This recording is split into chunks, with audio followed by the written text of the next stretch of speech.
All right. Tonight, it's our semi-annual Audio Masters Roundtable. We've got some great guests. We've got Uncle Roy and Cliff Zellman. Jordan Reynolds and John McClain. And we're going to have a great time. If you've got a question for us, throw it in the chat room or email to us. You had your chance to email it to us, guys, at theguys@VOBS. But if you're in the chat room, you can ask a question. We're going to talk about all sorts of cool stuff with voiceover technology. Everything you've possibly ever wanted to know. Coming up next on VoiceOver Body Shop. Two men, twin sons from different mothers, with a passion for voiceover recording technology and the desire to make recording easy for voice actors everywhere. Together, in one place, George Whittam, the home studio engineer to the stars, a Virginia Tech grad with an unmatched knowledge of all the latest gear and technology in voiceover today. Dan Leonard, the home studio master, a voice actor with over 30 years experience in broadcasting and recording, and a no-holds-barred, myth-busting attitude for teaching you how easy it is. Together, finally, to bring you all the latest technology, the superstars of voiceover today, and leading the discussion on how to make the most of your voiceover business. This is VoiceOver Body Shop. And now, live from their super secret multimedia studio in Sherman Oaks, California, here are George Whittam and Dan Leonard.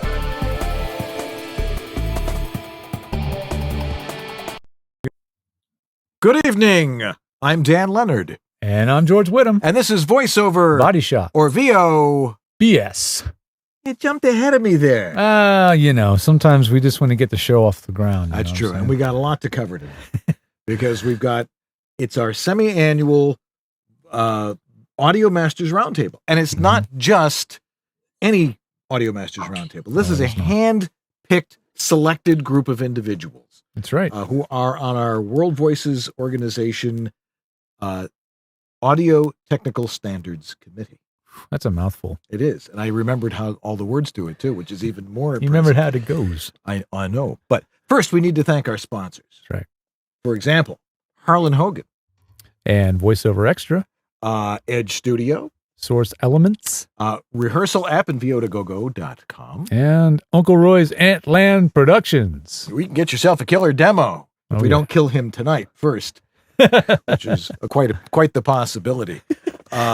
So no news tonight, no anything, beyond what we really want to talk about. No, we're getting right into it. We're going to get right into the meat. So why don't we go around the horn here and introduce our guests, starting with a fresh face here on VoiceOver Body Shop, joining us from Las Vegas, Nevada, and Dog and Pony Studios, John McClain. Hola, everybody. How you doing tonight? I am splendid, thank you. And yourself? We're here, and that's the most important thing. That's right. Still breathing. Did we hit record? Yeah, we're good. We're good. We're doing it. Good. Saved for posterity. Good to see you, John. Just to make sure. All right. From Bloomfield, New Jersey, one of our favorite folks, Uncle Roy. Roy, you in there? Hey there. No, that's Cliff. Wait. Talk. There he is. There. Who's doing the switching? Yes. Isn't it automatic? It's automatic. Yes. Whoever talks. And how is fall settling in there in New Jersey? It's falling. I mean, we had a big rain and a big wind, and the leaves are falling. And while I was recording an audiobook today, the leaf blowers were out, and you know how it goes. That's the standard thing. Yeah. To make sure that the leaf blowers are going. From Dallas, Texas, one of my favorite people of all time, because for some reason he respects me. I'm not quite sure why. Cliff Zellman. I'm keeping up the I'm keeping up the charade. No. Man, I've had a horrible day today, you guys. I'm glad to be here with my brethren and getting me back down to earth. I had just a stack, and about 2:30 this afternoon, every incentive changed, every price changed. I got to start all over. Then I had a couple little technical issues, but it's all good, and I'm here, and I'm thrilled to be here. Thank you. Yes. Now you have promised to do new guitar riff on our theme here on Voiceover Body Shop. How is that coming along? Well, my thumb is healing. That's good. I'm days away from pulling up the sound file and shredding some tracks in there. We can't wait. With baby, look at that. Oh, hello. Ooh, nice Gibson. Ooh, Yeah. oh. Every night when I go to bed, I walk into the room just to look at it, just to touch the night. Still here. It's the kiss it goodnight. He caresses it. I would. I bring my wife now and this. Honey, let me just show you something. What? Look at that. I know, honey. It's nice. It's nice. And you guys all know my wife, so you can picture that face. Oh, yeah. Okay, yes. It's nice. Got it. All right. Also joining us from Denver, Colorado. See, we're all over the freaking place tonight. We're everywhere. This is a widespread slew of humans that understand this business. But these are the 6 people I know. Who said anything about understanding? What? Anyway, from Denver, Colorado, Jordan, you in there? Jordan Reynolds. I'm here. Hey guys, thanks for having me. It's great to have My you. day was not as bad as Cliff's, but hopefully it doesn't get there. We'll make it better, buddy. We'll make it better. Hill from here. Yeah. Yes, it is. It absolutely is. Yeah. So the reason I've called you all here is because we've set the standards for voiceover quality for home studios, which apparently all these big studio engineers don't understand. They're like, have a big expensive microphone and an Avalon preamp and all of this really great stuff. To my knowledge, it's not really, all that's not necessary if you're just starting out. Well, just starting out can mean a lot of different things. That's true. But here's the parameters. Here are the parameters that we came up with. Yeah. If I can find them here. I know they're here because they're on my computer somewhere. Okay. We sat down. Now, some of you guys weren't there, but Cliff and Roy and George and I were there. We decided what would be the standards that we want to set for voiceover home studio audio quality. And we came up with absence of plosives was like one of the top ones. Absence of plosives. Proper proximity and placement to your microphone. Proper proximity and placement to the microphone. Like this. This is the right distance and this is where you should be. Does the microphone suit the candidate's voice, which is a question that we will talk about tonight. Does it take care of my nasal issue? You don't sound... Yes, but I like it too. Yeah. You don't sound a bit nasally. Super sibilant. Yes. Is there headphone leakage, ground loops, and ambient noise, which could be... How do you take out the trash? Oh, sorry about the headphone leakage. Right on key. We talked about peak levels, range of -6 to -4 dB on your files. How am I peaking? Make sure that you leave people enough headroom. From an acoustical point of view, minimal observable room reflection and bass reflex. Because Number one. We hear that all the time. Minimal noise floor, -55. It says -45, but I think we changed that to -55. I thought it was -60. Well, maybe we changed it to -60. Maybe it doesn't matter. Maybe it doesn't matter. We'll discuss. And clarity of audio, is the audio muddy or overdriven? Turn down the volume. Right. Anyway, so those are the standards that we set. And the fact is unless you actually hear these things, you may not even understand what they are. Right.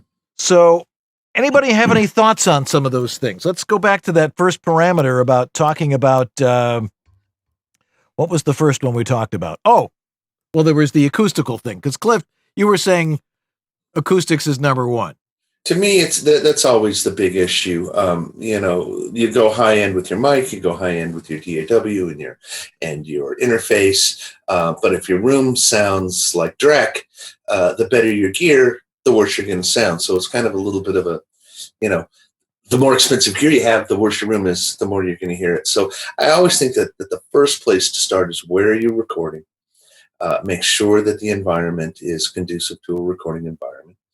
And the rest, you get yourself a great sounding space, and it's real hard to tell the difference between a quality $250, $300, and $800, $900 microphone.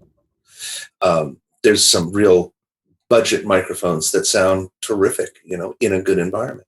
And you throw an expensive microphone like a C12, or Roy's got that.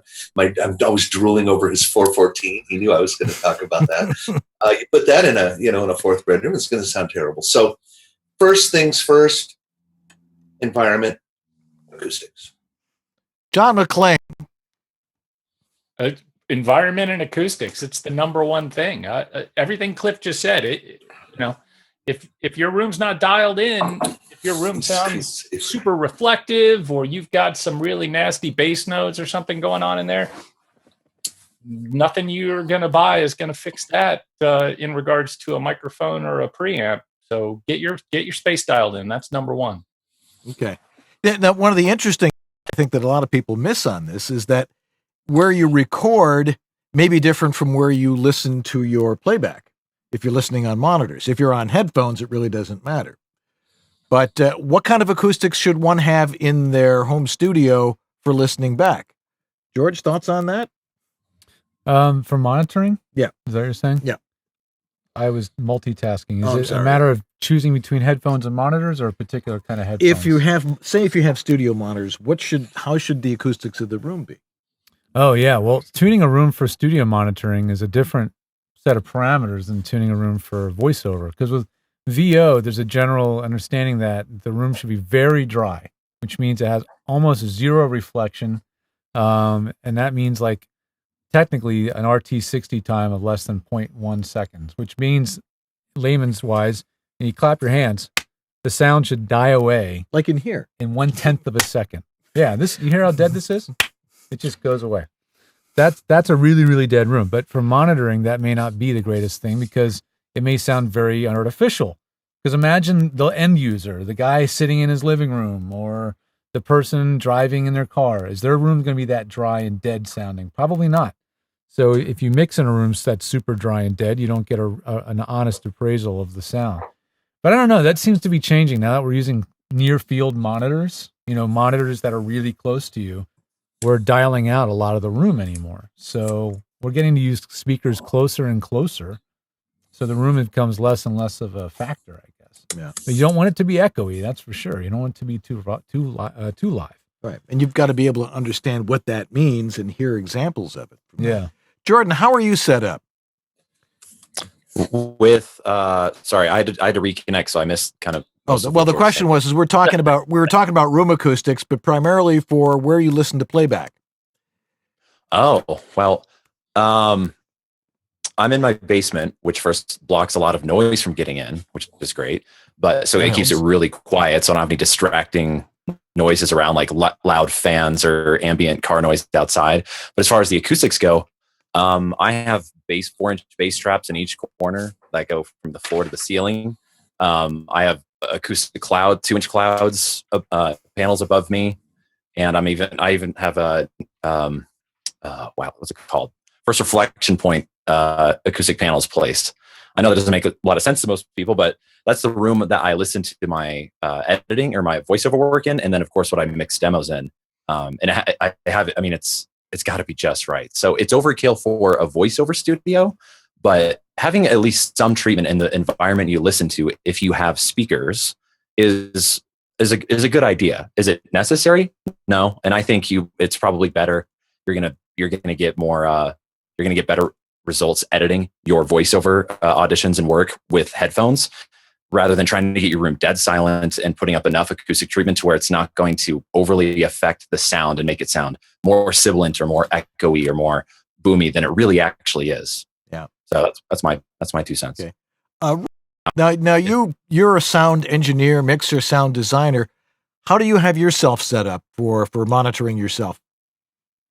I have near field monitors. I have different monitors because old school, we used to mix through Oratones and through the Q speaker of the tape machine and big speakers, so that we don't know what the end user is listening to. If they're in their car, chances are it's going to be some big sound. If they're on their laptop, and so your mix has to translate and be cool on all of these different listening environments. So multiple speakers. Certainly a dead environment. You don't necessarily need a whisper room or studio bricks per se. And if you do, those things are going to need treatment for the inside. I have the famous, I have 2 panels of Studio Suit in my whisper room on top of Oral X and some bass traps, because it really needs all of that. But I have some curtains, some soft material, carpet on the floor. Just get your environment. And I think one of the biggest culprits of the room being too live is the ceiling, the bounce off the ceiling. People, if your sound gets out and hits the ceiling and comes back, that's a deadly combination there. Yeah. Now, one of the things I like to say when I'm talking to people is, because I actually got a question today from a client, somebody whose studio I've worked on, and he's like, well, so and so said I need a 416, and at the Perception 220 I'm using now is a toy. I won't mention any names who called it a toy, but the fact of the matter is I always say it's not the equipment that gets you work, it's how you use it. And I tend to think, now, Cliff, you get a lot of stuff from people all over the place, because we need to explain you're a commercial producer, right? Right. I get MP3s from all levels. I'll tell you, I know we haven't started talking about emerging technology, but I got something to say. We'll get there. Yeah, the stuff that I get's good. I'm working with guys and gals that do this every day for 15 years. But it's always the performance. But what's happening now is, it used to be 100% performance, and then let the engineers and the guys in the white shirts and the pencil protectors do the recording. But now that we're all recording and you guys are all recording yourselves, now it's getting to like 50-50, where you could be turned down by a really bad audio quality, because the mindset is now turning towards people are recording from the studios, or professional studios, or personal studios. So what we hear is what we expect. And as the years have been going on, and as we've been working so hard together as a group and a community, I can honestly say the audio is getting really good. Stuff that I'm getting from guys that have only been doing it for a year, in comparison to people that have been doing it for 10, 15 years, the audio is really getting good. The gap is starting to narrow, and that's a good thing. Now you produce a lot of commercial material too. What have you been seeing? I mean, people are, everybody and their brother-in-law is in voiceover now. It just amazes me how many people are doing it. And I'm sure you do a lot of remote sessions with people and stuff. What type of equipment are people telling you what they're using? And do you ever get situations where someone's saying, where you're saying, that's not right, what are you using? Do you ask? It's never an equipment question. I can't say I've ever run into that. It can be a room sound question, though. That Jordan was talking earlier about the treatment and whether it's sibilant or whatnot. I think one of the problems that I tend to run into is that people over-treat the space they're recording in, so that it sounds overly dead and a little bit too boomy. That's the biggest problem that I run into. Yes, John. A little bit of bounce in that read. It can't be completely dead. Right. It's really hard to work with when it's completely dead, especially in a small space. A lot of the big, expensive, very expensive studios is finding that perfect balance between hard surface and absorption. Yeah, absolutely. And when you go into, John's a music engineer, I know Roy is too. When we go into the big studios, most of the main recording area is parquet floor with carpet around the edges, overhead baffles. We're looking for wood. We're looking for wood. Yes, wood. We are definitely looking for wood. Yeah, my booths both have wood floor in them. Yeah. So it's striking that balance of what you sound like in real life with a real environment, yet your environment isn't fighting, or your environment isn't adding additive delay that can create comb filtering and all kinds of nasty. Especially if your voice is in the clear. If there's music, if it's too dead, it's probably going to be okay, and you can artificially liven it up a little bit. But if it's in the clear, it could be really deadly. Yeah, it's like recording a piano. I disagree. I have to disagree. Okay. You son of a... Back it up, baby. I kind of want this to be more like the debates personally, but so Well, you're wrong. wrong. Nasty, Come nasty over and voice stalk you. actor. Have Mara stalk you around the. She's already stalking me. Ah! Jordan, let me get control I mean- here again. Jordan, you're on. No, I don't. I disagree mostly because mixing demos and everything. It's the more dead it is, the better. And what I feel like you guys are saying, what you're hearing is valid, or what you're saying is you hear too much boominess. I think that might be mistaken for being too dead. And all that is a lack of low end treatment. Because if there's just a little bit of slapback, or if you can hear a little bit of a room, and then you add more treatment, and then it's more dead, then that there was bass buildup already in there. It was already boomy, but because you have a little bit of slapback, it's kind of, in my opinion, it's kind of masking over. It's not accentuating the low end buildup that was already there. Yeah, and then you add more Oralex and you make it really dead, but then there's no bass treatment. Then it sounds boomy. Yeah. So if you make it really dead, but treat it with bass traps properly, because boos are horrible at being too boomy, especially when they're really dead. It's very apparent. So I prefer it to be totally dead, but treated well in the low end. Otherwise, it's really bad. Then it's really bad and boomy. So that's. I don't know if that made any sense, but that's kind of how I feel about it personally. For music and stuff, though, I want a little bit more liveliness. But for voiceover, I prefer it as dead as possible, but with very good low end treatment. Yeah. I've always been if it's pretty dead, but you at least let the room breathe a little bit. You can, as we were saying, you can add a little bit of room liveliness through filtering and stuff. But I wanted to ask George. I heard John mentioning. Yeah, John, you had something? Yeah, I was just going to say, perhaps boomy is the wrong word. Woofy might be a better description of what I feel is an overly dead room. I don't want to hear a slap in the room. I want there to be a certain amount of life to the room. Right. Sure. A closet, a pillow fort, even the chaotic eyeball takes away so much presence and breath, and I think that I know what Jordan is saying. Jordan is saying, let us tailor, if you give us really clean stock, there's more that we can do with it. But I would rather have just a little bit of sizzle, a little bit of air in there. Agreed. And that gives you presence, that gives you dynamic range, and it sounds real. It doesn't sound like you're sitting under a bunch of blankets and next to Aunt Minnie's coats and stuff. Yes. But what Jordan's saying is absolutely valid. Most of the booming that we're hearing is because of bottom end buildup. But I mean, Cliff, can you possibly achieve that sound that you guys are looking for, that openness in a 4x4 whisper room? Is it possible to get that sound in an ISO booth or a closet? No, you can't. You can't. No. But I've been getting some the girls that I've been working for some reason. The last 3 demos I've done have been all women, which is kind of cool. 3 out of 3 killer audio, all coming from booths. Just wonderful stuff. And George, and even one of them, Uncle Roy, helped out a little bit. And you can achieve beautiful sound from a booth. But George is definitely the guy to call to throw up those bass traps up there. All righty.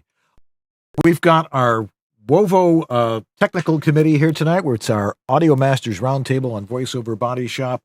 Lots to cover. If you got a question, throw it in the chat room, and we'll get it to our panel of experts here. So stay tuned. We'll be right back after this. Every Monday, 9 Eastern, 6 Pacific. VoiceOver Body Shop. I love when they talk BS about VO.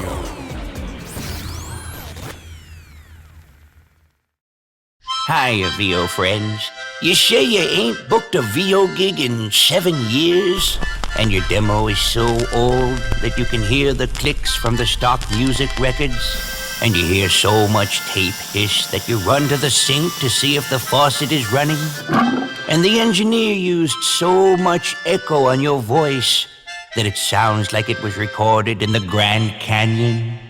And the scripts seem a bit dated too, advertising the new and improved 1938 Plymouth Road King? Is that what's been troubling you, Bunky? Well, lift your head up high and take a walk in the sun.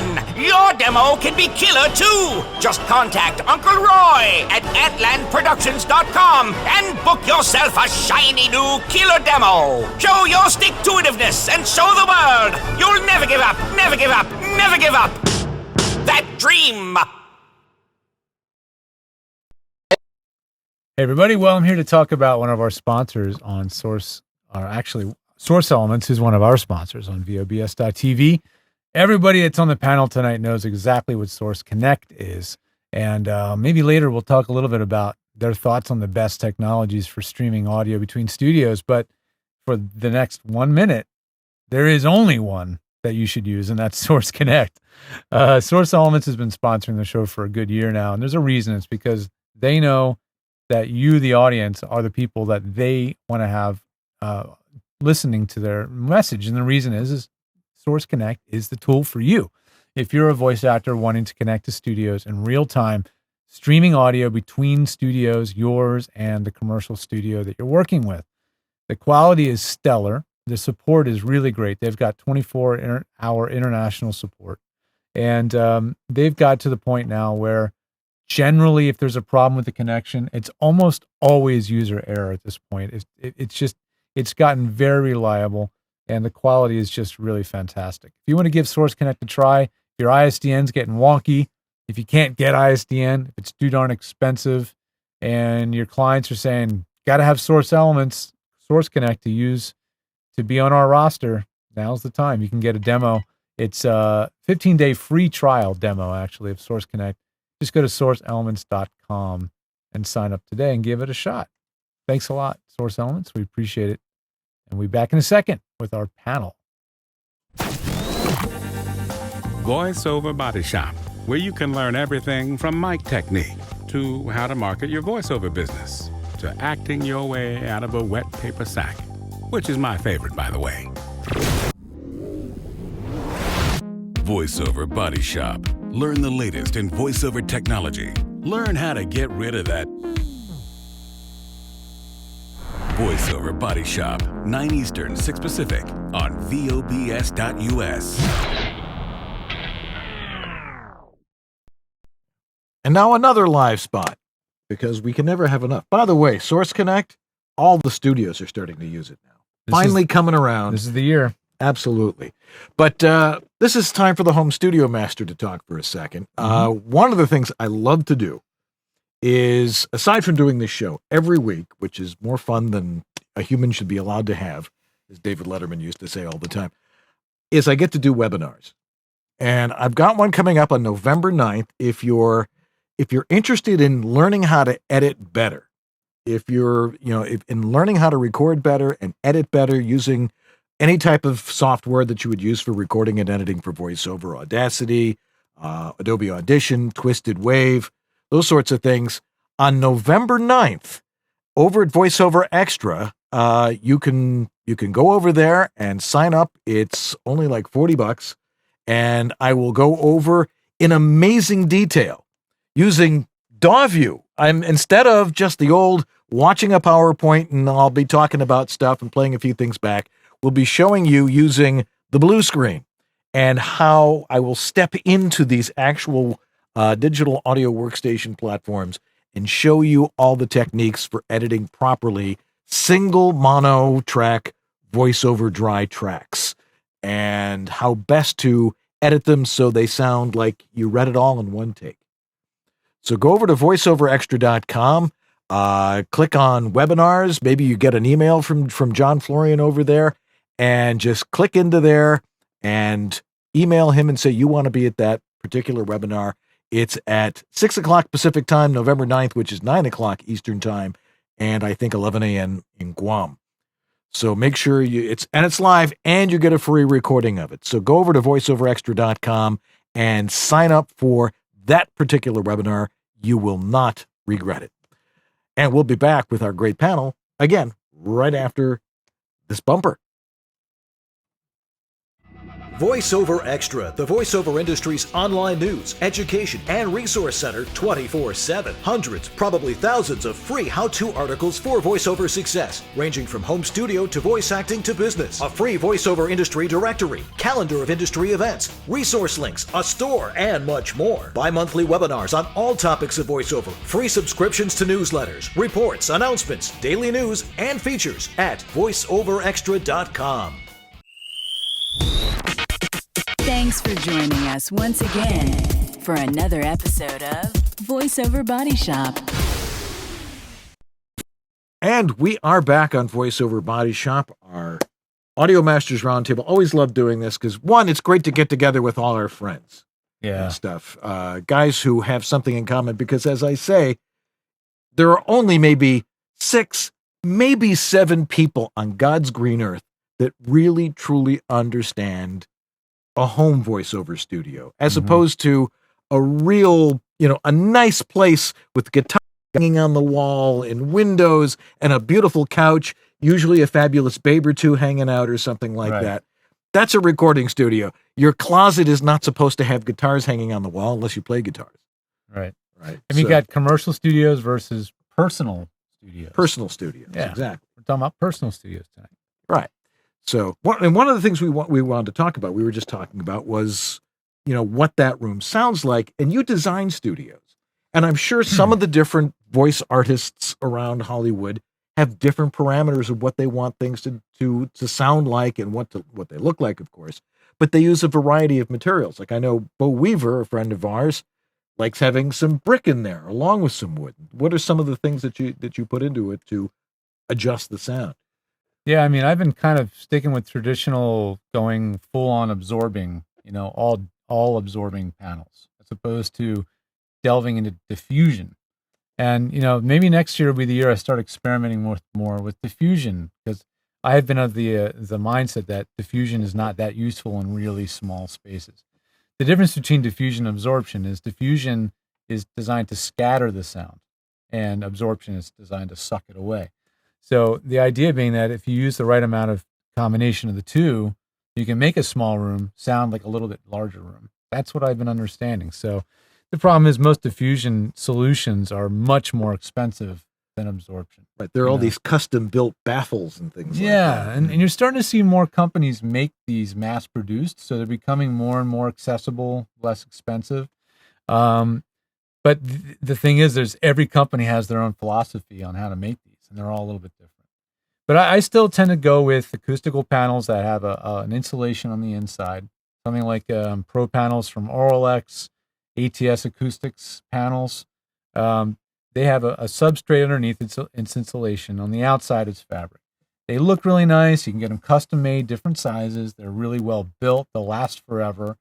And generally, they don't smell too bad, like some of the older foam products used to. They don't degrade and start flaking off on your clothing.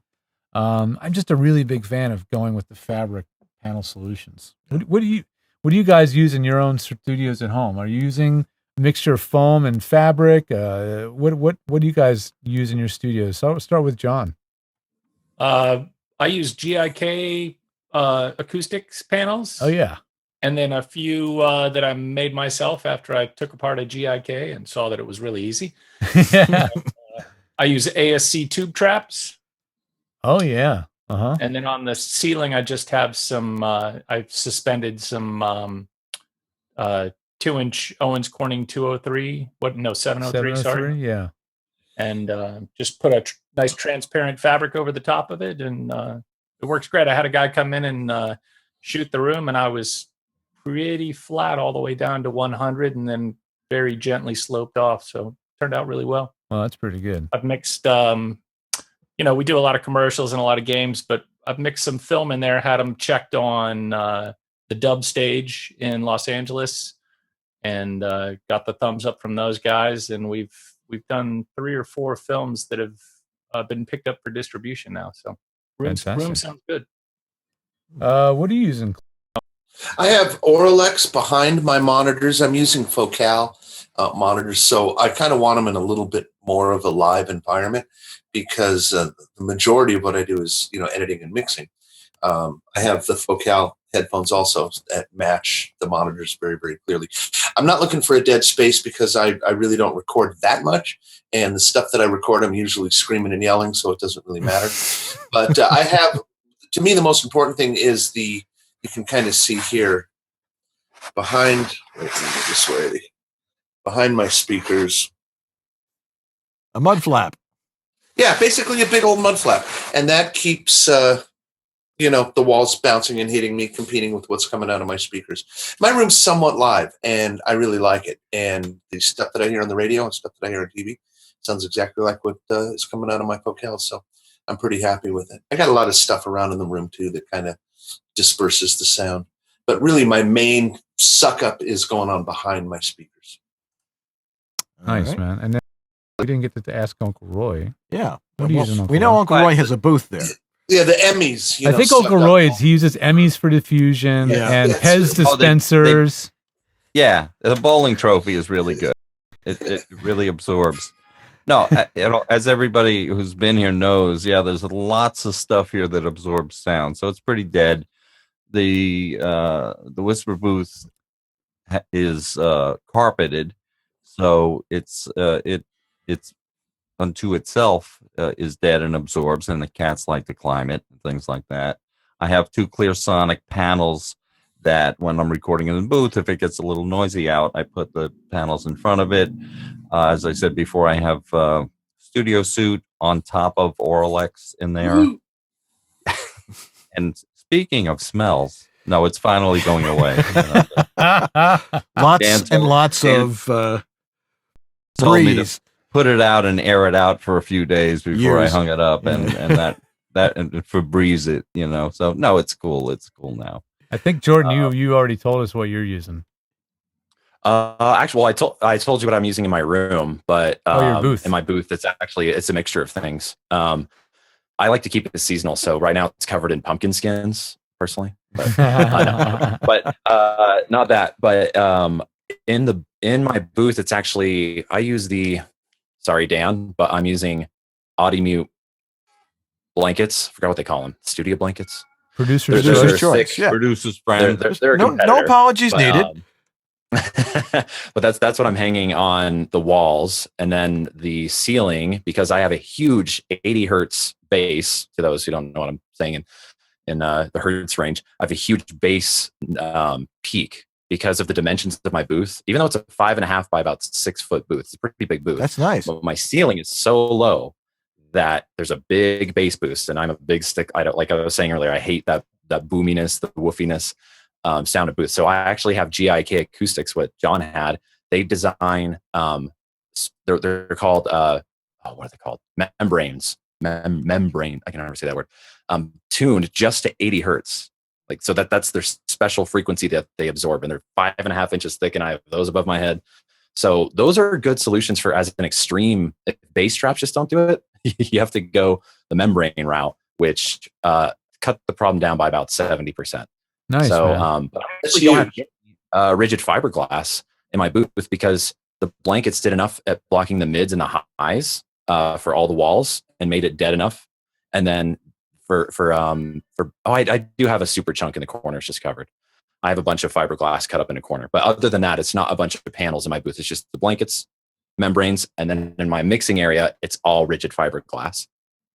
Cool, Excellent. man. Yeah, I just found a room mode calculator at amrock.andymel.eu. Just Google it. Google the room mode calculator. I typed in 5.5 by 6 feet by 7 feet tall. And guess what the first room mode frequency is? Drum roll. It's 80. 80 hertz. 80 hertz, right on the Yeah. nose. So there you go. It's funny. I mean, as a very short story, it was driving me so. I'm gonna need to do a video on it someday, but I could hear it in all of my recordings, and I don't have a terribly deep voice, so that's what drove me nuts even more. But long story short, I spent about almost a year trying all these different like rigid fiberglass and Cotton. recycled cotton. Yeah, you know, George knows the story. Yeah. And I could hear an 80 hertz peak. Like I targeted at 80 in my ear. And I hired an acoustician to come over, and he set up a monitor with a shotgun mic, and ran frequency sweeps and created waterfalls. Some people know that's shooting the room, by the way. Yeah. When Cliff mentioned, John said shooting the room. That's what they're referring to by shooting the room. I don't know live, but that makes sense. Okay, shooting the room. Yeah, let's get to something else more violent. Did you use Sheps and do like an MS or an XY in there to get the reading, or did you do it mono, George? He just did. The guy who came in and did it here in Denver did it mono. Okay. So it was really expensive, but he pointed out the problems, and then I bought the membrane traps, and then that seemed to do the trick. So, nice. But yeah, you can have. Mine was an extreme case, but most of the time, bass traps can get rid of that. So, and when that's gone, it just sounds so great, doesn't it? I mean, it just opens up everything. Oh, there's my top end. Yeah, exactly. I'm a little tired of notching out 80 or 280. Yeah. Now it's the not fundamentals. It's the harmonics, upper harmonics of that, because you could put a high pass filter at 75 or 85 and think you're done with it, but it's those upper low. Yeah, it doesn't. That was what I did originally, and it only does so much, and then at that point, you're sucking out some frequencies that you don't necessarily have to, and it just doesn't sound as natural as you want it to. That's where I'm just that notch filter and just crank it up to the ceiling and start sweeping until it just starts resonating in your room, and then add your blows out your speakers. Till those speakers pop out across the room. Yeah, you know it when you hear that massive. There's a handful of voice talent where I get it where that thing sits right at about 120 hertz every time. Yep. And women are around 280. Yep. See, now this is the stuff, guys, that those of you sitting at home going, what? But these are the guys that get your audio, and they're the ones this is how they clean it up. This is how they fix it, which is why we emphasize that it's so important that your acoustics be right. And if there is an issue, you can ask George and I, you can ask any one of these guys, and they can help you get it where it's supposed to sound as natural as possible. But let's move on from this a little bit before we totally geek out. Let's geek out in another area. For example, this is a test microphone I've got here today. They're starting to send us stuff. So if you're a manufacturer and you want to send us stuff to test, please send it. Pass it around, share it. Yeah, I know. Absolutely. I know Jordan has a great microphone that he helped design. This is from a company called Vanguard. I had never heard of Vanguard Audio before, but now all of you have. Now all of you have. They sent a mic to us. This is their V13. This is a 9-pattern condenser mic. Tube mic, and it sounds pretty good from it to me. I listened to it; it sounded really natural. It was uncolored to me, which is very, very important. I don't want anything overemphasizing or coloring my voice at all. But your room sounds really good. Well, so a lot of mics sound relatively uncolored. Remember when we did that big shootout, right? With all the $500 mics, right? They all sounded within 5% of each other, I'd say, right? Right. So the question now becomes, this is what I was leading up to, is mic choice. Does it matter? And at what point does it matter? Obviously it matters to some degree. Obviously, there are mics that if they're just going to sound awful. Maybe do we dare call out mics that you just shouldn't use? Well, they're not Panelist, there's probably more mics that you should use than shouldn't. So maybe it's easier to call out the ones you don't use. Right. Who's the first ones to call out a mic that you should never use? Yeah, 1A, NT1A. NT1A. John. Don't use that mic. There's no mics not to use. Mics not to use. Yeah. We're gonna start with mics not to use. So Rode NT1A, and the thing is that is probably one of the most common starter voiceover mics that there is. And I'll put an asterisk on that because there's a couple of Vegas talent who use that mic and they sound great on it, but the majority of people don't sound good on that microphone. Well, they package and market it well, so you get it with the shock mount and the interface and all that, so it looks very appealing. Right. As long as you don't have to listen to it. Right. Audio 2020. No AT 2020 either. No. And That was and, that was the mic I started on. I still recommend it for a starter mic. well, now you're We're grown. not talking, but are we? Yeah, we're grown. You just try to pick fights now. So- No, I blues. RE20, unless you Yeah. really know it. Yeah, Yes. RE20. Great microphone. I mean, If you use an RE20, you need a cloud lifter because it's a low output Dynamic mic. yeah. Although the the, radio mic. the RE320 is actually pretty good. Yes, the So- RE27 is a little brighter than the RE20. I mean, Yeah. I'm not But it's ragging still on low RE20, output. It's still low but output. it's definitely low output. Yeah, the 320 is a magnet mic. It's has more output. I'm gonna chime in with the USB Snowball. Do not use that. A Yeti. Good. I've heard some good Yeti. stuff. I've heard some good stuff on Yeti. You know, Man, that one's a toughie. Like, I hate the design of the mic, Yeah. but I hear audio sometimes and I go, really? That's a Yeti? Yeah, the So- chat room's lighting up with people wanting to know why we're shooting down these microphones. well, all right. Okay. So Can I let's tell you why? go May for it. I? I'll sum Go it up. for it. It's Yeah, very go ahead. simple. Every voice talent that's come to me with either a verbal complaint, like they say, my clients keep telling me I have too much sibilance in yeah. my recordings, or if I just hear it, I've called it out. I'm like, that's an NT1A. That's the mic you have, isn't it? Every time it's Yeah, always it- an NT1A. It It's sounds too like bright. bacon Too sizzling in the pan. Yeah, it's a cheap Chinese built condenser, so it just has too much. It's a bad, bright, crispy sound. Plus, you can have there's no and bottom. There's no bottom to it also, so it sounds thin. And thin. It's hollow and really it hurts my ears, and it's not good for sibilance and bad on most women, from what I've heard. So that's my summary. Would anyone agree? What about the NT1 though? The new remix of the NT1 that they just came I out think with. that sounds good. I like the one. So The they new one they, I'm they impressed listened. with, and the samples that I've heard. Yeah, so they listened to the users out there and they revoiced the mic, I guess. And it's not that much more expensive. What is it? $50 more than the 1A that we I know. hate. Yeah. I So think so. So, what are some good mics? Now, well, here's one that we haven't, that a lot of people, this is one I get a lot, is the SM7B. Again, another broadcast mic, but it's Dark. It's kind of dark, and you get a lot of people using that for car commercials. I get a lot of people using it for promos. Really, because you have a lot to of promos. you have to mic it close. You get right up there, you know. A lot of people. I like that microphone. Yeah, that's like What it is, I mean, late night DJ mic. it is. You know, you buy that microphone for that specific sound. Right. A lot of the other microphones just sound good, but that Shure has its own characteristics that I'm familiar with a lot of other microphones. Yeah. So Just got to toss this out there though. Yeah. We can hate on microphones. Like I said, I'm no fan of the NT1A, but there's a couple of talent here in Vegas who sound really good on that microphone. But microphones are like going out to buy shoes, for Yep. instance. Right? Hey, You got to John. try them on. If you don't Yep. try them on, if you just sit here and listen to a panel of audio dorks tell you that this microphone's good and this microphone isn't good, you may end up with the wrong microphone simply because whatever we do recommend doesn't fit your voice. right.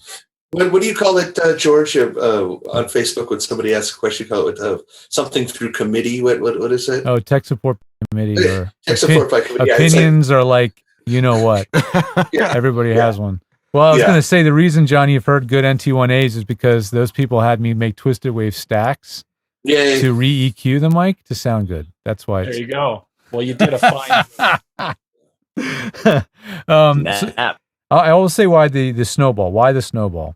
Okay, the one good thing about the snowball, it was Cheap. really one of the very first USB mics, right? Yep. They were trailblazers with that mic. But they really haven't improved it over the years. It has no proper gain adjustment. It's not very sensitive. It has multiple patterns in it. It's got multiple patterns, Which neither of is which really sound useless, that great. And it has a high noise floor. It's hissy. Yeah. So those are the Very reasons why I don't like that mic. If you want a cheap USB mic, I did a massive shootout of USB mics. And if you want something cheap that's USB that plugs right in, it sounds good. I was really impressed with the believe it or not, the IK Multimedia Studio mic, which is very tiny. It's kind of their Apogee mic killer for like $179. I thought it sounded really darn good. And it's got a proper headphone gain control. It's got a headphone monitor. Works on Android, iOS, Mac, Windows. I thought it sounded darn good. So there's some good ones out there that aren't that expensive. Yeah, but not the Snowball. Not the Snowball. And the Yeti is an acquired taste. I think it's a very cool mic to look at, but Yeah, who looks at it in though? terms of one of those things. industrial design? It's just very awkward. If you want to put it up on a mic stand on a boom, it weighs a ton, and it doesn't have a proper mount for it. The shock mount they sell is the size of a dinner plate. Because for nowhere to hold It's huge. it's thing. just a really big, awkward microphone. I'm not a big fan of it, just because of the industrial design. It's clean enough, but too awkward. Okay. So, gentlemen, what is a good mic that you would recommend? No, and I'm not saying Let's have your favorite under 300, under 300, maybe 350, and then your favorite aspirational mic, maybe. Let's start with Cliff. Best mic that I've heard for 200, 300 and under would be, and y'all know what I'm going to say, the Perception 220. I think it's a great microphone for the money. AKG Perception 220. Yeah, they don't make it anymore. I think now they're making a 240. They change the model every year. But when I first heard it, put it up against some microphones that were 4 times the price. I didn't hear 4 times the difference. So I really like that. It's built solid. They sound great. They're heavy, and they work wonderful. As far as higher end microphones, I'm a big fan of the 416. I think the clarity is wonderful. Not such a huge fan. Don't anybody get mad at me or start posting in the chat room, but not a huge fan of the TLM 102 or 103. I think they're a little brittle. But I think just if I only had one microphone and that would be it, for me it would be a 416 or Royce 414. John McClain. You can borrow it. Put it in my will. John. Oh, no, I don't want it that way. John McClain, your thoughts? Interesting on the 414 because I just sold a couple of matched pairs. A little brittle for my taste, and then again, I'm here on the TLM 103, so I like that microphone. Although I find it's a little, it tends to be a little woofy in the lower mids. Hey, look, you can see Declan staring in the back window behind me. Microphone, I don't know about sub 300. If you're gonna go a little bit more, the Shure KSM 32 is actually a pretty nice microphone for right around $400. 416, of course, I love that microphone. Trying to think of my personal favorite. I brought it to the Wovicon mic shootout. A lot of people were pretty surprised by it. The Rode K2 valve mic, as the Brits call it, a tube mic. Amazing sound. Right about $500 to $600. Really nice microphone. Good price point for that. Oh, excellent. Let's mention the Roswell. Well, we were going to get to that, Jordan.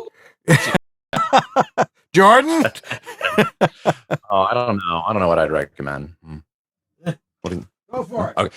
No, I'm just kidding. All right. So under $300, it's not on Sweetwater for some reason, but it's on some other websites. The Lewitt LCT 240. Good call. It's $300. I agree. It's $300. Lewitt is an Austrian company, boutique-ish. And the reason that mic came out after the 640, which is what I'm going to recommend other than the Rava, which I'll get to for the third mic. But in the upper range at the $800 price point, there's the Lewitt LCT. Oh, sorry. It's actually $600, $600 or $700. Lewitt LCT 550. I'll put these in the chat. 240. Then the upgrade is a 550. And that I love those mics. I have a 640, which is essentially a 550. I use that mic all the time. And I also use this mic all the time. I don't just use the mic I helped design. I just like too many different colors and sounds. So, but the mics that stay mounted in my booth are the Lewitt LCT 640 and the Roswell Ravo RA-VO, obviously, which is $1,000. So that's more at the top of the price range. Love that. So I could list a bunch of other mics, but those are I'm a big Lewitt fan. The Caddy 100S is great for the money on most people, but the Lewitt mics are just really solid for the money. So big fan. Uncle Roy. I use a very unconventional Shure 81 microphone. Oh, an SM81. Yeah.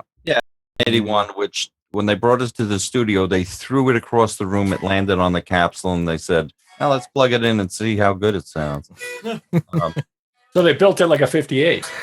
Well, it's a condenser mic. It Yeah. is a condenser And mic. John, the 414s that you sold, were they the newer, more digitally ones, or which? They, I bought them in 2004. Okay. Yeah, mine is like 1980s vintage. Oh yeah. We had those at Ron Rose Productions in Detroit. I love that AQ. Yeah. Yeah, so that's an EB. That's the And- EB. Yeah, and when the capsule finally went, just to replace the capsule was $400. Worth every penny. Yeah, so it sounded great.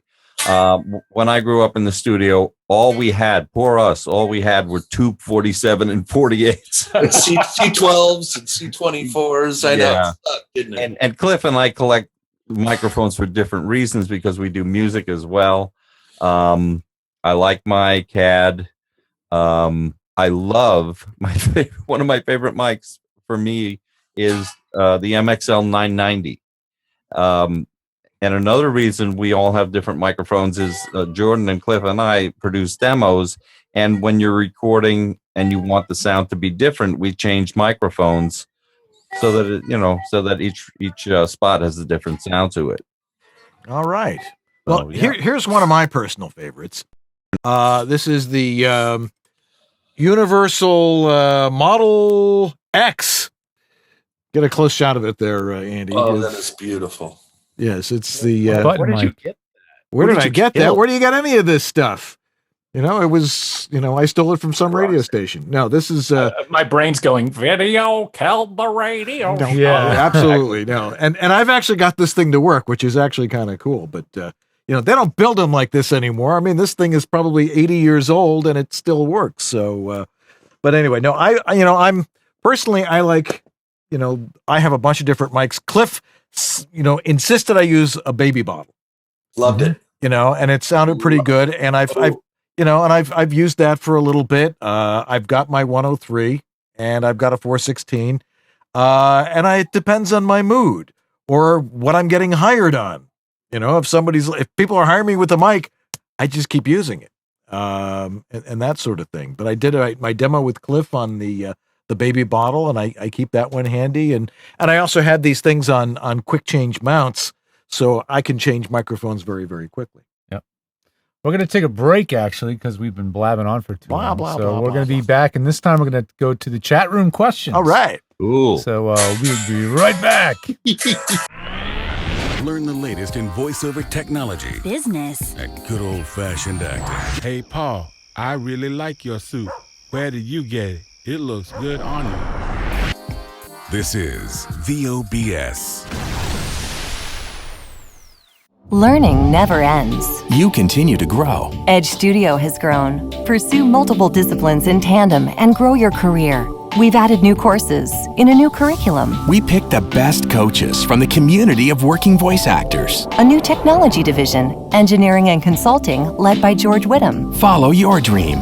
Sign up for advanced learning or register for an Introduction to Voice Acting or Foundation Studies program See it all now. at thenewedgestudio.com. Fighting broke out overnight for Sunday's Indy. What do you want to watch tonight? I don't know. I mean, the same stuff's always on all the time. Oh, I am so sick of American Pickers. What about VOBS? Yes! Oh my gosh, you just read my mind! That's perfect! I want to watch it because you know why? They got the best BS about VO. VOBS, Mondays, 9 Eastern, 6 Pacific, on VOBS.us.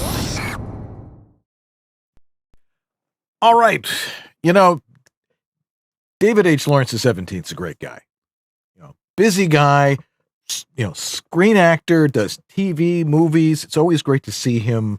We were watching some TV show and suddenly, oh, look, David H. Lawrence XVII is the coroner in the basement of this hospital talking to some detective about something, and it's great. The guy is an accomplished actor, but he's also a very accomplished voice actor and a great friend of our show and a sponsor because he has a couple of great products. We know he has vo2gogo.com, which is his school where he teaches voice acting and the business of voice acting.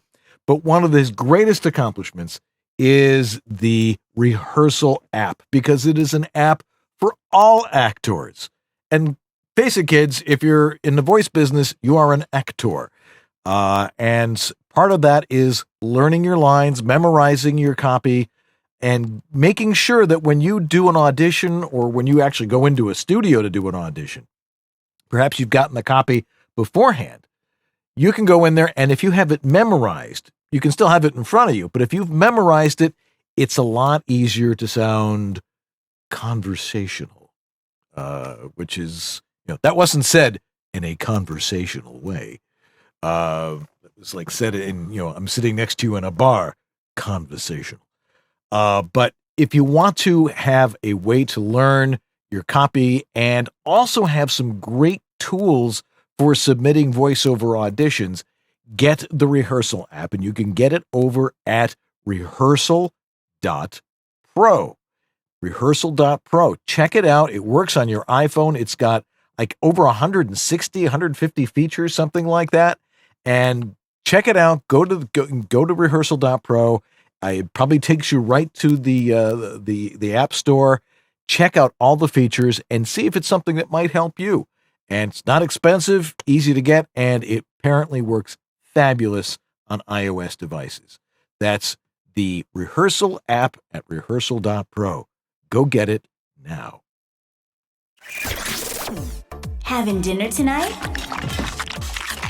How about having some VO too? Voiceover Body Shop. Have some voiceover with your dinner tonight on Voiceover Body Shop, 9 Eastern, 6 Pacific. All right, we're back with our panel, Jordan Reynolds, John McClain, Uncle Roy, and Cliff Zellman. We're talking voiceover technology, which is really what our show is supposed to be about. Yeah. I mean, we talk about all sorts of stuff.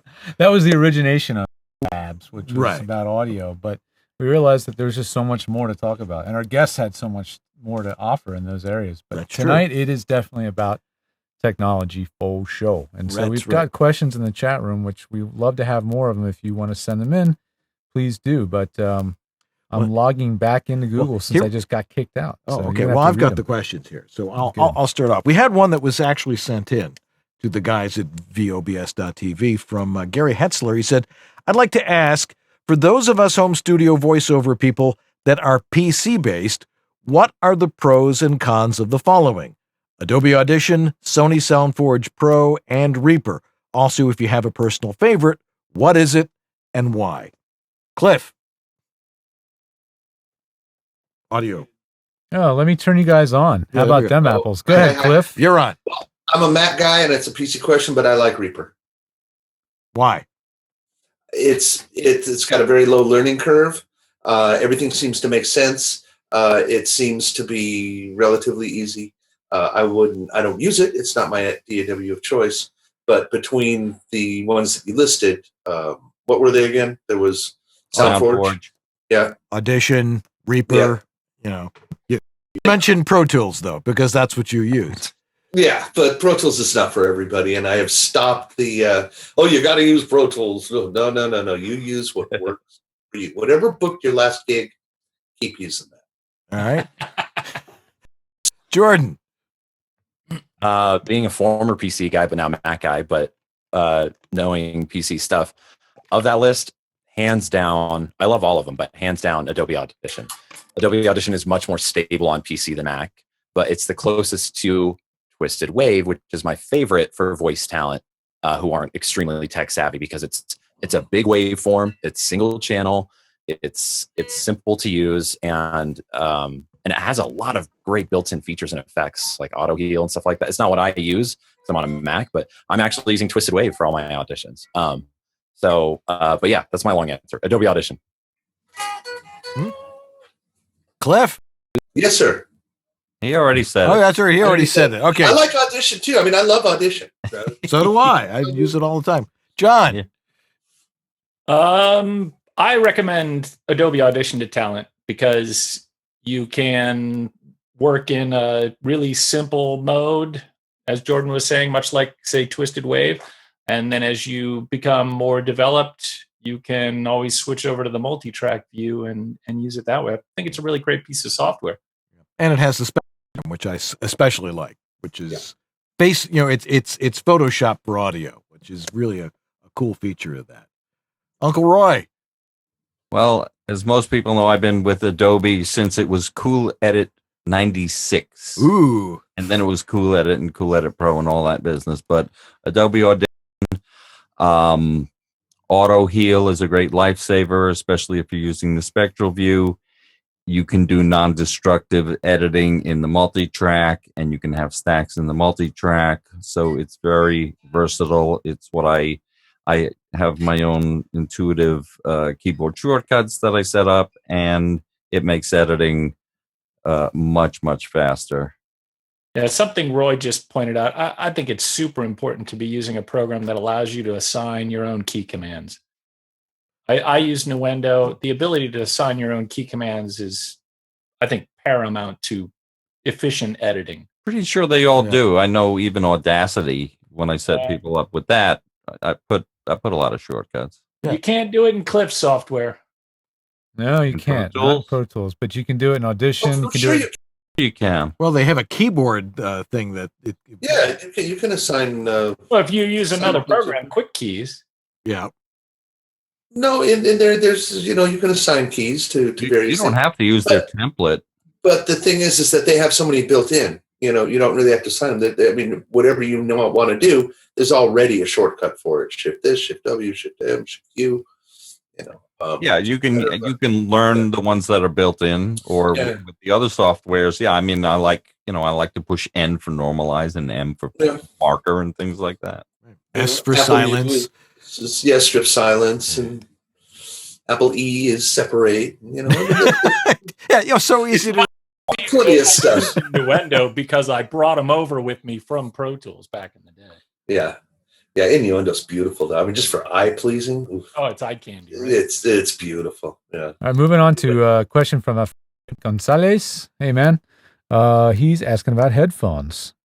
He used to swear by his Sony MDR 7506 headphones, and he switched to Fostex T50 RP Mark IIIs. He says, I also do production. What would you recommend out of the AKG 240 and the usual suspects for VO work?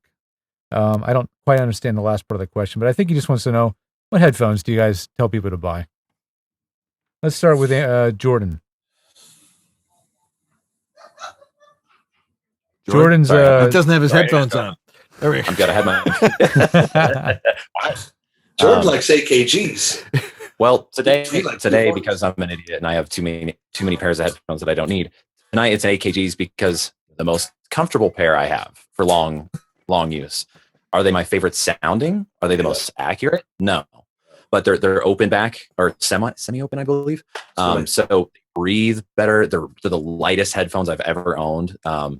And they just adjust easily. They're incredibly comfortable, but I don't love them for overall session work. I actually prefer what the pretty girl over here's got on. Here, the audio. Mayor's wearing the Audio Technica. And have her model them for us. Come on in. It's the Audio Technica MTH 50s. Those are the 30s. No, these are the 50s. Oh. These are the $160 pair. These are my favorite. Are they terribly accurate? No. Hardly any headphones are unless you pay like what $500-600, right, George? George knows way more about headphones. But those are my for comfort AKG K240s. K240s. Is that right? Yeah. Okay. And then for VO sessions and monitoring and hearing all the details and being closed in and isolated. Cliff, we hear you, buddy. I'm sorry. Cliff, we hear everything you do, man. Every riff. That's cool. I'm putting it away. Remember, there's actually an audience watching the show tonight, and they want to hear every word. He's just producing my spot. That's all. John. I use Sennheiser HD 280 Pros in all of the rooms at Dog and Pony, and I'm very pleased with them. Very nice. Uncle Roy. Well, I've got these old Sony MDR V150s that I swear by. I mix everything on them, and then I check on speakers. I've got my Sennheiser 414s from when I was 18 years old that are still happening. Oh, man. Oh my God! Look at those. Yeah. You'd find those in the radio studio, and it would always have makeup from the gal that was on after you, before you. Right? Say something. I got to get a screenshot. Go ahead. Talk and hold it up. I use Sennheiser 414s when I'm listening to my Sennheiser 414 microphone. Talk about lead, huh? Oh my God! But I really like these Sennheiser 380s. That's the newer headphones that I got. Okay, and Harlan's headphones are very comfortable. Yeah, I'm wearing them right now. They're very they're very unusual sound tonally. Like they're not a bright headphone. Right. I wouldn't mix on them, but I would edit on them. Yeah, and they're very, very easy on the ear. I think they're not fatiguing. So did we get to everybody? Who did we not? Dan, what do you use? What do I use? When you use headphones, when I use it, which I hardly use headphones. Now, I'm unlike all of our guests. I don't produce a lot of stuff. When I do, I usually use my studio monitors, and they are. And I've KRK Rocket 5s Rocket for the time 5s. being. You know, now that we got all these manufacturers sending us stuff, I'll get to check out some more high end gear and see what's going on. But what headphones do I use? I like the Harlan Hogans because they are very, very flat. Yeah. They make me they reproduce me as I exist, which to me is my philosophy always. When you're recording, you want to capture yourself as you exist, and you want to hear yourself back exactly how you recorded yourself. And that's why I like those particular headphones. They're at a great price point. They're comfortable. And other than that, I have my little Marley, Bob Marley wooden bass headphones that I use when I'm listening to the radio, whatever. But other than that, I don't use them when I'm doing a remote, unless if I do have a headphone feed into the studio here, into the booth. And usually I'll have my Harlan Hogans and I'll flip up one ear because I want to hear myself in the environment in which I'm recording. Yeah, you can do this action like very really easily. Yeah. That's very important. I want to say that I think most of us agree that when you're recording your voice, you probably shouldn't be wearing headphones unless you need them to communicate with Source Connect or a phone patch or something like that. Right. And my headphones of choice, because everybody wants to know, George, is the Biodynamic DT770s. Those are my in-studio cans that I use for all my critical listening. And I'm not an engineer. I don't mix and produce. But for critical listening, I've just fallen in love with the way they feel on my head. They're super comfortable. Again, headphones, are they always the most accurate? No, but it really comes down to what you're familiar with. And once you know your headphones and what you sound like on those headphones and how that translates to the way you would sound everywhere else in the world. And once you learn that relationship between your headphones and the rest of the world, then you've learned your headphones. That can take months, years. So when I try on other headphones, I don't like headphones that sound dramatically different from my buyers because then I have to relearn them. Right. So even the cheap headphones that I buy for portable use, I want them to sound a little like those Biodynamics. Right. And what do they sound like? I don't know. They're not super flat. They're a little slightly bass heavy maybe because they're sealed. And they have a little top end sizzle, but they're not too mid rangey like the Sonys. They're not quite the ice pick in the forehead that I get out of those M7506s. So those are my faves.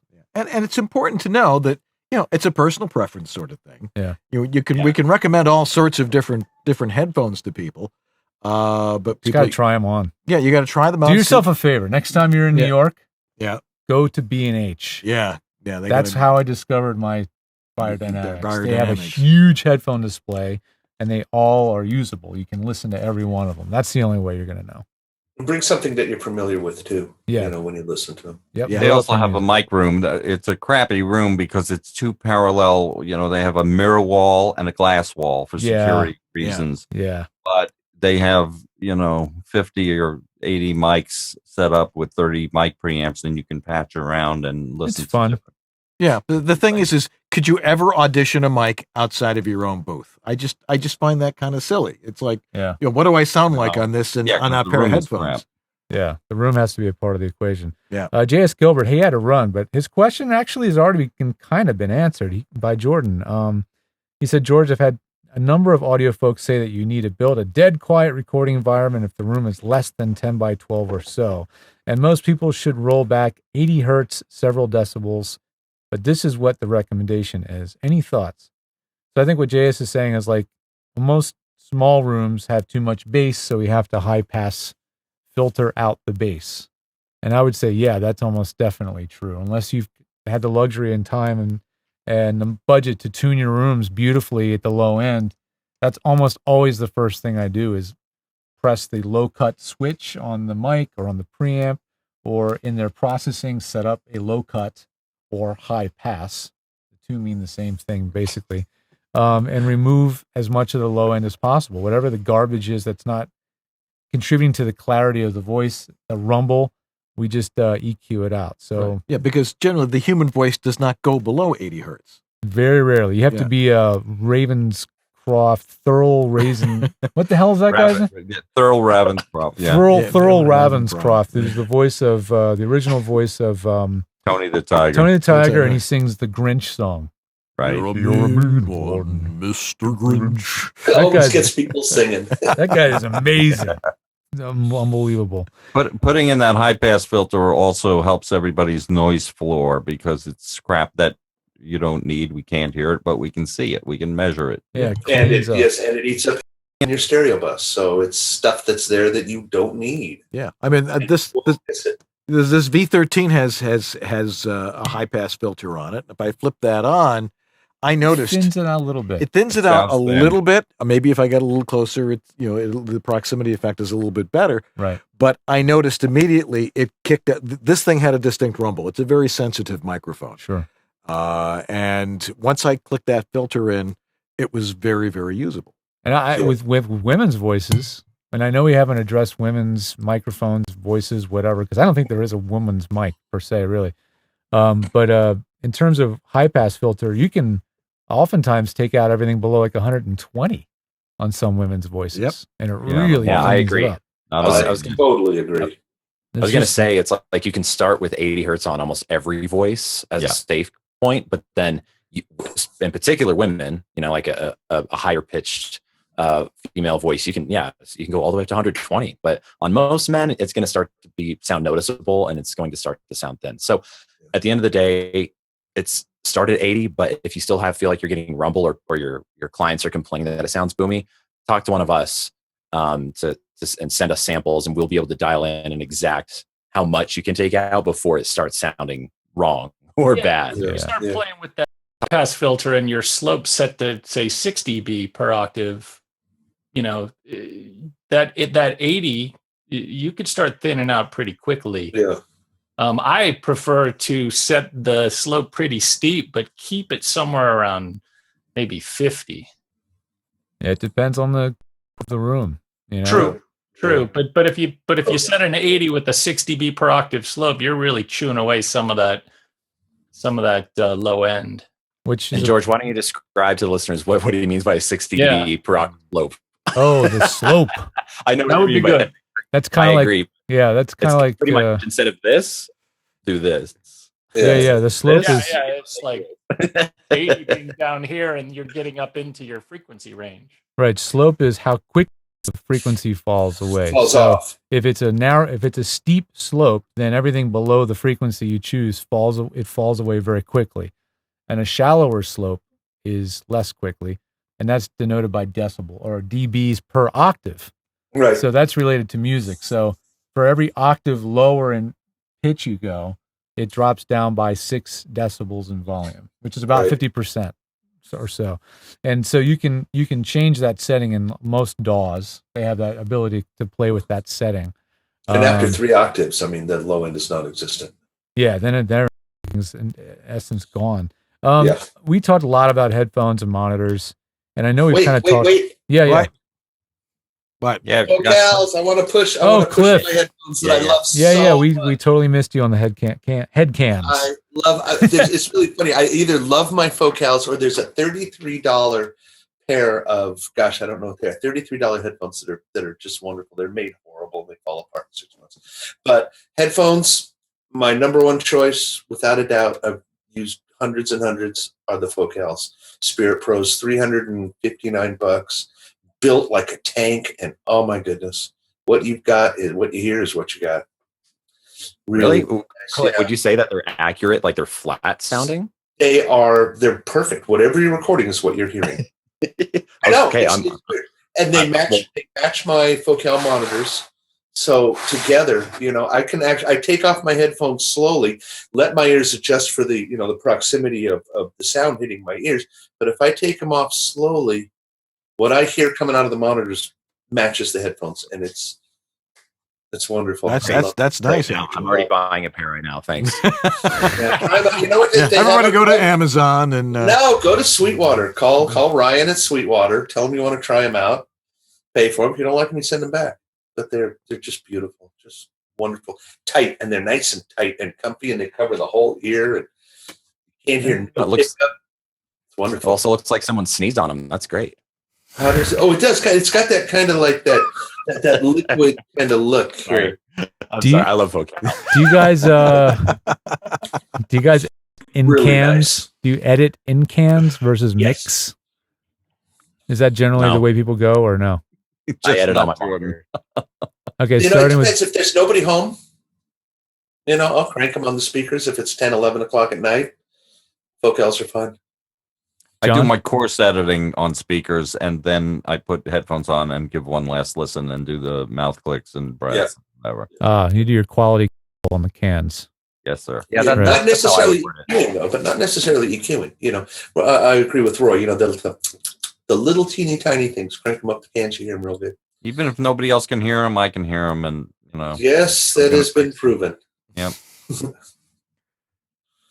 What was the other one? Oh, one last one from Devox. Question: -55 or -60 dB sound floor raw? Question mark. Probably a lot of mics and preamp combinations that would not pass that all the way down, aren't there? I mean, the input gain all the way down would rule out mics or preamps using tubes or ribbons. Well, okay, yeah. well, that's okay. Well, the reason it would rule out ribbons is because the ribbons traditionally are low output microphones, and you'd have to crank up. Yeah, right. And you would get a lot of mic preamp noise. Line noise, electrical noise. Or self noise of the mic. Yeah. Or me playing guitar in the background.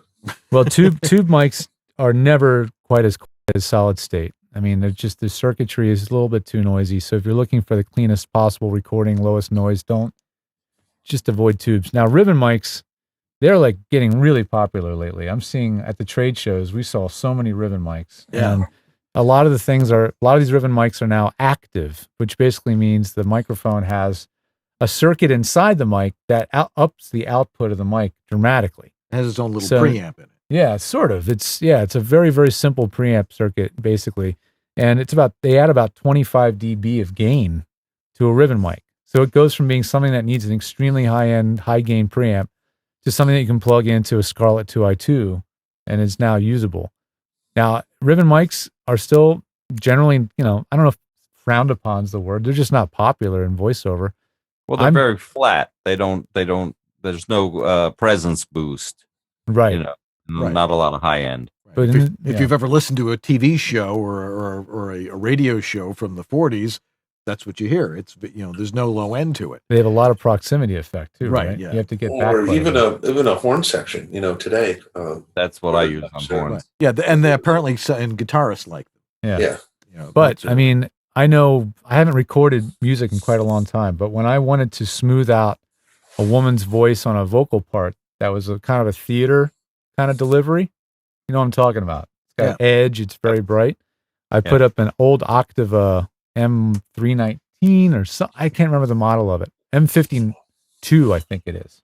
I donated to the Don LaFontaine lab. I don't have the mic anymore, but it was very warm and flat, and it worked beautifully to counteract that. So I don't know. I'm kind of wanting to dabble more with ribbon mics and try them on more voices. And the other unique property of a ribbon mic is they're super directional, but in two directions. It's almost a figure eight. Figure eight, right? Yeah. So they're really directional. So like if you have a booth that's very dead behind the mic and very dead behind you, but there's a giant piece of glass, studio bricks, huge piece of glass right next to the mic, a ribbon mic like that could help because it would cancel out the sound coming from the sides. If you ever get to play with one, talk into the side of the mic and you'll be blown away how the sound is almost completely gone. Yeah, totally canceled. Well, I have a great collection of ribbon mics here. Mhm. I collect them, and I've got some real beauties, and perhaps we could play with them one night.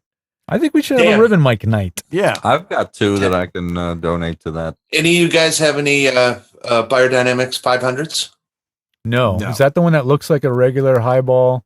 It's a little ball. Yeah, it's a vocal small body. If you guys have any one of those, you call me. I will hop on a plane. And Yeah, they made that and the M88 or something like that. Yeah. Well, they had a 1.6. They had a 160. Or 160. Uh-huh. Yeah. I got one at a yard sale once. It was broken, and I glued the ribbon back on, and it worked or something. But The top and the bottom. Just yeah. Fixing ribbons and doing ribbons.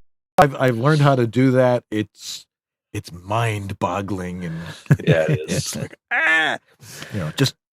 just corrugating the ribbon is something that's people are going, what are you talking about? Let's get parting shots. Let's from get some everybody. parting shots here. Let's go around the horn one more time, and because we really didn't talk about the state of voiceover technology. Were we intending to tonight? It doesn't matter. I mean, we sort of were. I got something to throw in there if you. Cliff, go ahead. You go first. Parting shot. If you need a shot. All right. Well, let's talk about emerging technologies. Most of us now, we've got our microphones, we've got our mic choices, we've got our mic pre's, we've got our DAWs. We're good to go. Upgrading, I believe, your equipment. If you're working and you don't see that your flow is going to be changing, you must stick with what you have. But there are 2 things that I think us as voice talents and producers and directors, we really need to be aware of emerging is 2 things. One, connectivity. How do we connect to our clients? There's all kinds of new processes and VoIPs going on. Not only how do we connect to our clients with our audio, but how do we connect to clients through social media? So connectivity has 2 things. Also delivery. How do we deliver our files? There's all kinds of ways that we can do that now. Back in the day, it was FedEx and a 5-inch reel of 1/4-inch tape with a little piece of blue tape on the back to signify that they had to rewind it before they played it. Go ahead, Roy. Let's see it. There you go. Wait. I still Roy, have. say something, Roy. Show that. There's Oh, yeah. my task cam right over there. I think you can still see that. Yeah, Yes, and- and I have a virgin reel of 456 on there. But And here's my Otari 5050 right over here. Oh, I love that yeah. machine. God, that is. I used to work on the Scooters. I loved them. Love the students. Nerds. But Yeah. so the 2 things that we really need to stay abreast on is connectivity. How are we connecting to our clients, and how are we delivering our audio? I think that a mic is a mic, a preamp is a preamp, and a DAW is a DAW. But all this other stuff is changing so rapidly. Yeah. That's what I think. Jordan, What was the question? Like, what? pay attention. Stop paying attention to your girlfriend. And No, she's pretty, and so is the chat room attendees are very pretty. okay, great. We're just No, a no, no, parting no. shot. Whatever you want to Parting say. shot. Oh, okay. Yeah. No, I think I think the biggest thing that's happening today is, as a voice talent, turnaround times are becoming quicker. I mean, because I'm primarily a voice talent. I just happen to be into many other things and way too many other things. So, but as a voice talent, turnaround times are becoming crazy, and so it's hard to get out and do anything. What I'm leading to is, if you really want to succeed in this as a voice talent, try to get a solid mobile setup. And I'm not trying to open up a can of worms, but really try to make yourself as available as possible, and have, like, we keep an Apogee mic in our car. So if we go out to, an early dinner or lunch or whatever, if something has to be turned around in 10 minutes, which sometimes it does, we can go into the car, which is a great booth, and record it. But that is the current trend today, with the expectations of voice talent are just to be available and to record something very quickly. Yeah. So just make sure you're ready, and also make sure your main studio setup, if you can afford to duplicate it and have a backup or a contingency plan in place.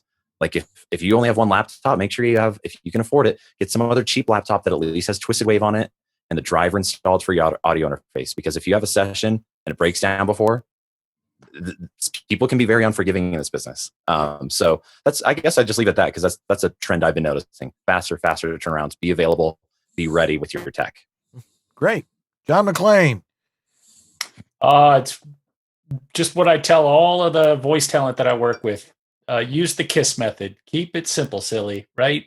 Oh, you're nicer than me.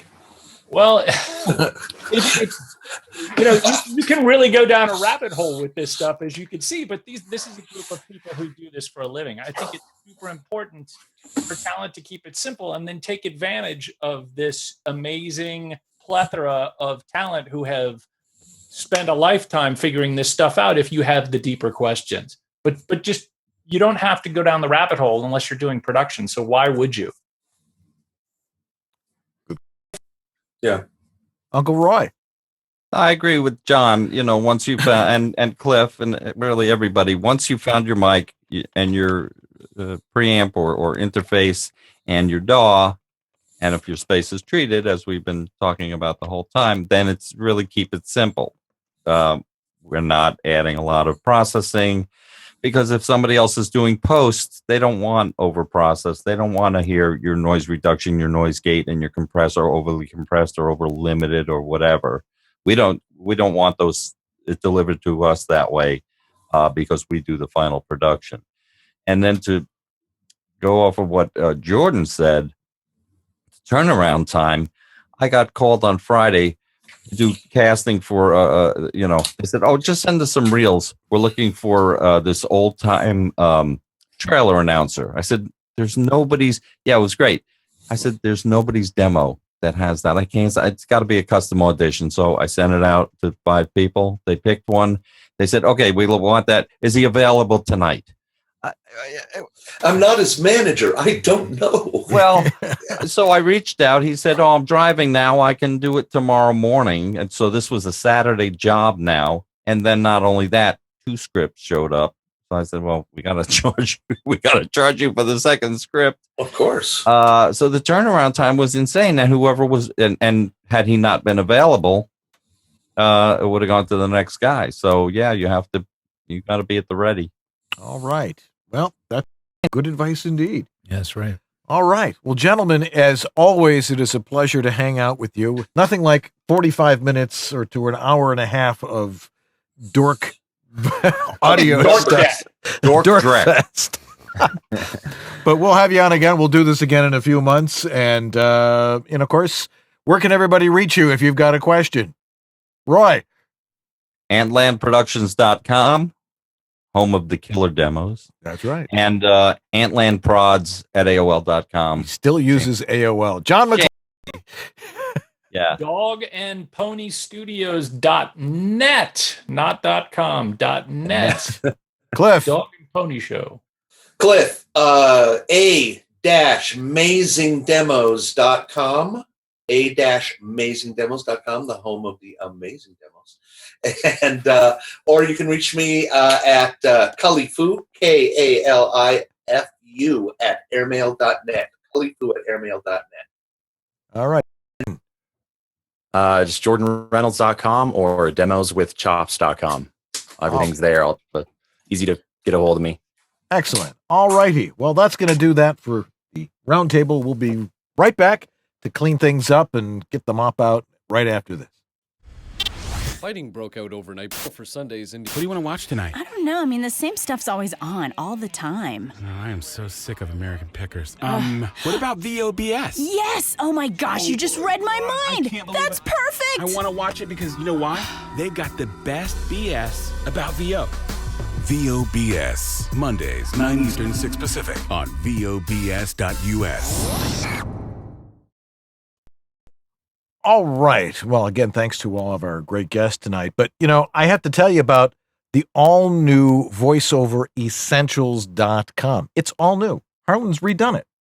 It's really cool. VOE can now offer discounted turnkey bundles like their Plus and Pro bundles. They actually have Plus and Pro bundles. And what is he talking about? The Pro, for example, includes everything you need to record at home or on the road. A Portabooth Pro. All right. And with its heavy-duty checkable travel case, which I have, it's fabulous. You can carry it. It fits right in the luggage rack. It's really cool. You get a MicPort Pro, or I'm sorry, a MicPort Pro USB Pre, the little thing about the size of a cigar, or a very small cigar, that you plug your microphone into. It's a little preamp and digital interface. And Harlan Hogan's voice optimized headphones, which we talked about, a 3-way adjustable international desk stand, the Vox pop filter, a relationship saving voiceover, or a voiceover recording sign, which you put outside your studio. So when you're recording, it's on, and then people know that you're recording and they don't bug you. And the 5-star VO 1A microphone. Nothing else needed. All cables, etc., supplied, including an LED light in the Portabooth Pro. It comes with this cool little light so you can see inside your Portabooth Pro. All at a savings of $125. So he's got these great bundles, and they'll be adding an audiobook narrator and a podcast bundle soon over at voiceoveressentials.com. So go over there and get one of those. And Harlan, thanks for being with us for 5.5 years. We love you, man.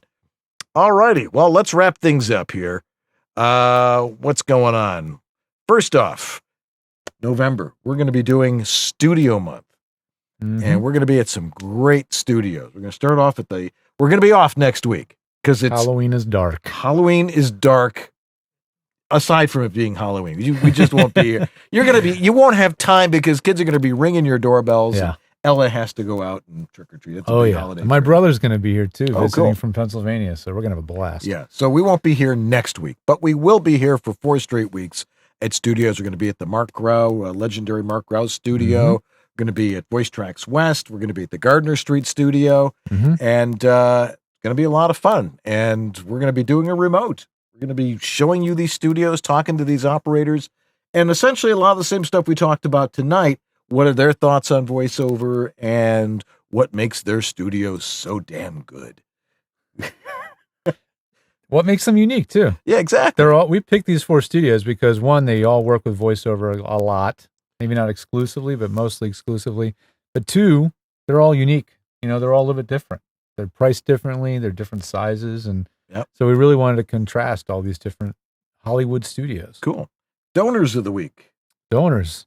Well, I don't know if we upgraded this. Did you update this list, or is this from I last didn't get week? there yet. Oh, okay. So I should look at last week's list. Why don't you continue on, and I'll go back and find those emails. All righty. Well, let's see. You can get our VOBS logo gear now. If you're at our website, there's that little red banner that's probably right over here, right above my head. Click on that. It will take you to our Cafe Press site, where you can get a logo of our VoiceOver Body Shop logo on anything. It's amazing all the different products you can get that on. So go over there.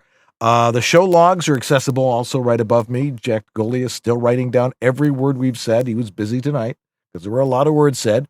And we're going to make sure that gets out with the recording of this. And that's important because maybe it'll help you find something that you perhaps didn't catch tonight, and you want to hear it again. Or if you didn't get to watch, you can go to the show log and figure that out. So what do we have for donors? Donors. We got one that just came in from Brian Kelly. Thank you very much. Eric Aragoni never misses an episode. Thank you, my friend. We've got one that came in from Patty Gibbons. Thanks, Patty. She's doing a sustaining donation, because when you make a donation, you can set it up to, say, send us $1 every month. Really? If you want. And we appreciate it. Whatever you want. We've got one that just came in from Amanda Fellows, another sustaining donation. Love Amanda. Great gal. Brian Page, another sustaining donation. My dad. Thanks, Dad. Hey, Dad's sending you money. All right. I know, it's great. And also going back towards last week's dates, we still got a few more left here. Thomas Pinto. Yep. Chevy Avellino. Chevy. I call her Shelly. Chevy Avellino. Shelly Avellino voiceovers. She's a sustaining donor, and she helps with the chat room. And going back another couple of days, Philip Sapir.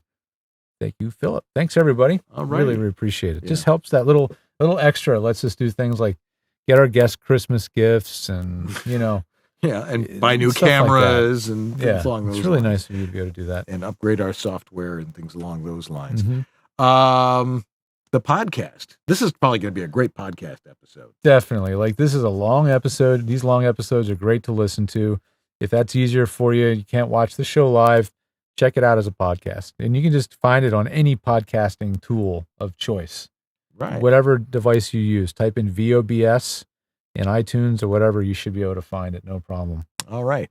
And if you want to be in our studio audience, if you happen to be here in Southern California, like if you're like here to be on Jeopardy or something, or Wheel of Fortune, and you happen to be in the neighborhood. You want to be in another studio when it's a little easier to get into? Easier to we get won't into. make you wait outside for 4 hours. There's dogs to pet and food That's to right. eat and stuff like. They don't do that at Wheel of Fortune. No, They they just don't. make you stand in line. That's right. Write to us at the guys at VOBS.tv and let us know. That's always fun when we have people here in the studio. Mm-hmm. We need to thank our sponsors, of course, Harlan Hogan at Right. VoiceOver Essentials We also have had sponsorship from Edge Studio, and Source Elements, VO Extra, and Antland Productions, where you can get yourself a killer demo. By the way, what's going on at Edge this month? Going on at Edge. Well, the link that normally would take me there got lost out of the bottom, so I'm going to go find it real quick and see what's going on at Edge. We got a spreadsheet here with all the Lots of latest stuff. happenings I get at the Edge newsletter, and it's Studio. amazing how many things go on over there. Yeah, we're pretty busy. We just had the audiobook narration with John Heller. That was last week. This week, the classes going on are Audacity 101 and 201. And those are being taught by Dan Friedman and I. Dan's teaching the 101. I teach the 201. If you're interested in signing up for either of those, you can go to edgestudio.com/audacity-voice-over-training to sign up. All righty. Thanks tonight to Marcy, of course, Catherine Curridon, our crack producer who gets us all these great guests, Anthony Gettig and Shelley Avellino when they're in the chat room, which apparently they weren't tonight, but Tonight thanks they for when couldn't they make do. And of course, our floor producer and director, Andrew Bushwitz, That's right. who does a great job switching this show. I want to say it the way Merrill Reese would say it on the Eagles broadcast that I used to work for. Okay. And producer, hold your hand over your heart for Andrew Bushwitz. That's the way he would say it. Joseph A. McPeak. I can hear him saying it now. He's still saying it. I think the same guy's been doing that show for 35 years. Wow. Yeah, that's amazing. Well, some radio guys just last forever. But anyway, well, that's going to do it for us tonight. Thanks for tuning in for our annual, semi-annual Audio Masters Roundtable with our favorite round of geeks. And thanks for all your questions, and thanks for participating. I'm Dan Leonard. And I'm George Whittam. And this is VoiceOver Body Shop. or VO. BS. Have a great Halloween. We'll see you in 2 weeks from the Mark Rowell Legendary Studios. See you later. Toodaloo. Thanks for joining us once again for another episode of VoiceOver Body Shop.